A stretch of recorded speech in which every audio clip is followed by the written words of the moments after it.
Welcome back to Superbly Said Advanced English Vocabulary and Phrases. Yeah, and just real quick before we start, today's material comes from a SpeakDuo lesson. So you can go to SpeakDuo.com to meet new people from around the world, who are practicing English on video calls to become more confident with their speaking abilities. Right, and let's just pivot straight into today's advanced idioms for our English learners. Absolutely. So I think to really make these stick, we should try to map them onto a single storyline, like the life cycle of a workplace disaster. Ooh, I like that. Right. And it usually begins with, a flash in the pan. A flash in the pan. I actually love the visual there. That idiom comes from old muskets, doesn't it? Yeah, exactly. Where the gunpowder flares up really brightly in the firing pan, but then it fails to actually shoot the bullet. That's exactly. It's this sudden, bright burst of success that just fizzles out instantly. So it's the complete opposite of, building steady momentum. Right. Right. So if I'm in an IELTS Part 2 interview talking about technology, I could say, that viral novelty app was just a flash in the pan, millions of downloads one week, and then gone the next. Spot on. But the problem with the flash in the pan is that it frequently leads to someone getting above themselves. Getting above themselves? Wait, isn't that just having confidence? I mean, if I build a hit app, shouldn't I be proud? Well, there's a crucial nuance here. Getting above yourself isn't justified confidence earned through years of experience. It implies this unwarranted arrogance. You are literally placing yourself higher in the hierarchy than you belong. Oh, I see. Yeah. So picture a novice who gets one lucky win, Yeah. right? And then immediately starts condescending to the workplace veterans. Yeah, they're getting above themselves. And I imagine that kind of unearned ego just creates a ton of chaos, which probably leaves the rest of the team rushed off one's feet. Yes, exactly. Now, does that phrase just mean having a mountain of paperwork? Yeah. Steady admin work? Not quite. You have to think about the physical mechanism of the phrase. You are moving so fast that you feel lifted off the floor. Oh, wow. Yeah. It implies frantic physical activity, not just being busy sitting at a desk. So imagine reporting to your boss and saying, the catering crew was rushed off their feet, managing nonstop orders at the banquet. Okay, that makes sense. And in that kind of chaotic environment, it must be impossible to get a look in.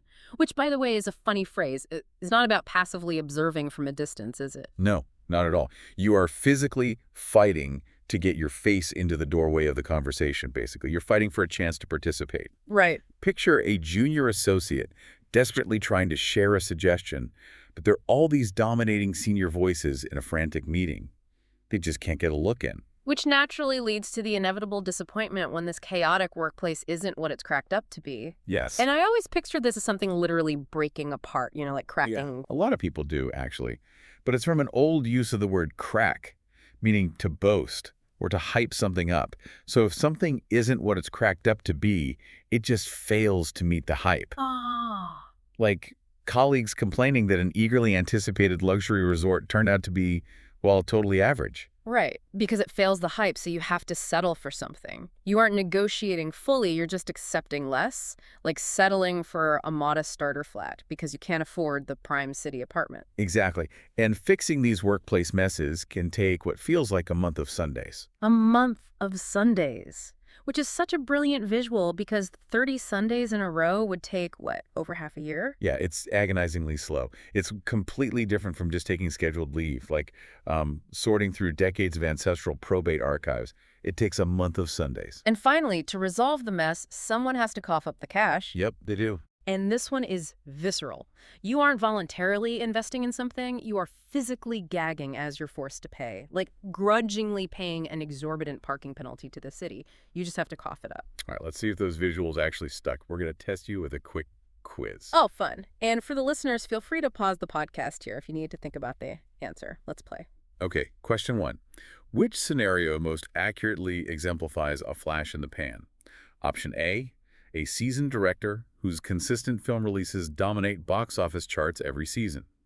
Option B, a revolutionary concept that steadily gains momentum and reshapes modern industry standards. Or option C, a viral novelty application that achieves instant fame but disappears within several months. Well, A and B both imply steady momentum, so it has to be option C. A viral novelty app is a flash in the pan, just like that IELTS tech example we used earlier. Correct. Next up, choose the context where being rushed off one's feet is most appropriately described. Option A, a catering crew relentlessly managing nonstop orders during an unexpectedly crowded banquet. Option B, a leisure traveler enjoying an itinerary with ample downtime and minimal scheduled appointments. Or option C, an administrative assistant carefully organizing archive folders over a quiet summer afternoon. Well, option C is way too peaceful. It's option A. The catering crew doing frantic physical activity is rushed off their feet. Spot on. Okay, question 3. Which of the following best represents someone attempting to get a look in? Option A, an auditor methodically inspecting the company balance sheets for any financial anomalies. Option B, a junior associate trying desperately to share a suggestion amidst dominating senior voices. Or option C, a curious bystander peeking through a window to observe an ongoing construction project. Ooh, tricky with option C, since they're literally looking in, but idiomatically it's option B, the junior associate fighting to get a look in and actually participate. Yes. Question 4. In which sentence is the expression cracked up to be used in a correct idiomatic sense? Option A, the acclaimed luxury resort was hardly what it was cracked up to be by travel publications. Option B, the ceramic vase dropped onto the marble floor and cracked up to be entirely beyond repair.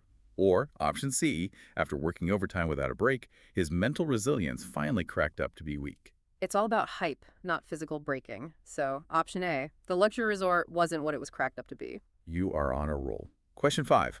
Identify the situation that best illustrates having to cough up.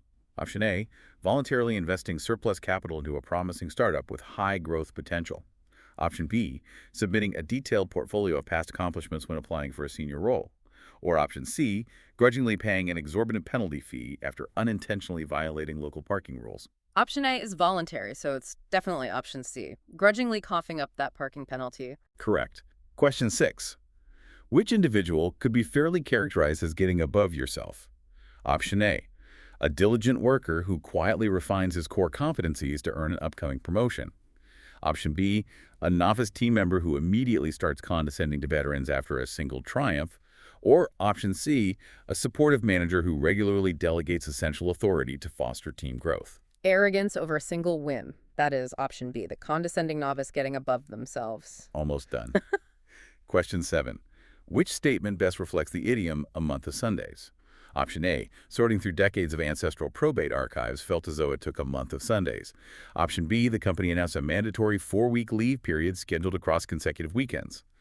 Or option C, we established a productive routine where team evaluations take place exclusively on Sundays. Definitely option A. Sorting those probate archives felt agonizingly slow, like a month of Sundays. Last one, number 8. Which scenario precisely portrays what it means to settle for something? Option A, rigorously negotiating contract terms until every single demand is completely satisfied. Option B, accepting a modest starter flat after realizing prime city apartments exceed the budget. Or option C, turning down several viable offers while holding out exclusively for an ideal role. It's option B. You have to settle for something, like accepting the modest starter flat instead of your dream apartment. Great job. You know, navigating these phrases really reveals how precise English can be when it comes to describing human frustration. It really does. And here's a thought for you all to mull over. If a language has this many specific, vivid idioms for arrogance, disappointment, and exhaustion, well, what does that tell us about the history of the people who invented it? Keep analyzing, keep